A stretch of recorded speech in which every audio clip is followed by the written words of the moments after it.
The last ritual of Kalia, the Black Magician. When we're alive, death is the furthest thing from our minds. As such, we rarely think about what will happen to us after we pass away. But this isn't the case for everyone. Some people spend their entire lives thinking about death and what happens afterwards. And one such person was Kia. Kia was an old man who had dedicated his life to studying magic. His research centered around one main concept: transferring your consciousness into another body. While he was getting close to a breakthrough, there was one thing that he couldn't figure out. It seems like nothing really happened for the next few years, but in reality, Kalia was making a lot of progress. By 2001, he believed that he was close to creating a spell that would allow him to transfer his consciousness into another body. He spent weeks preparing for the ceremony, gathering all the necessary supplies, and making sure that everything was in place. On the night of the ritual, he put on a long black robe and began chanting in a low voice.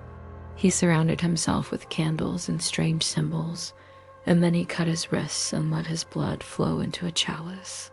With that, he had successfully completed the first part of the ritual. His skin was no longer his own. He was now a creature made of shadow with glowing red eyes. Did it simply disappear, or was it still lying on the floor? Well, the answer is that it disappeared, but not without a struggle. He couldn't speak or move. He was simply forced to watch as the creature used his identity and manipulated the people of Sigisora. They had seen the creature performing its dark rituals and had vowed to stop it.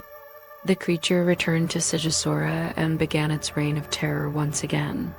It used its powers to make the townspeople do its bidding and even raised more undead to do its work. Soon, the entire town was under the creature's control. When the creature saw the hunters approaching, it simply smiled and walked towards them. Kalia had had enough. Then he went to the cemetery and dug up the corpse of a young woman.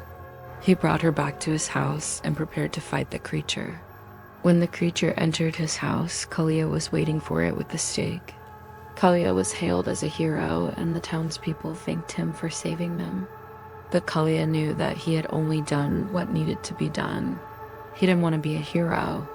He simply wanted to stop the creature from using his name and spreading darkness across the land. With his mission accomplished, Kalia retreated back into the shadows. He lunged forward and stabbed the creature through the heart. He refused to let this creature continue to use his name and spread darkness across the land. Using every ounce of strength he had, Kalia broke free of his prison and returned to his human form. He was weak and injured, but he was determined to stop the creature. The hunters opened fire, but their bullets had no effect on the creature. It shrugged off their attacks and lunged forward, killing them all. The creature fell to the ground and dissolved into a cloud of smoke. As it dissipated, Kalia felt his old body collapse and die. Finally, dear viewers, is the story of Kalia, the Black Magician. Do you believe that after we die, our consciousness goes to another body? Let me know in the comments below. And if you liked this video, be sure to check out my other videos about magic and the occult. Thanks for watching.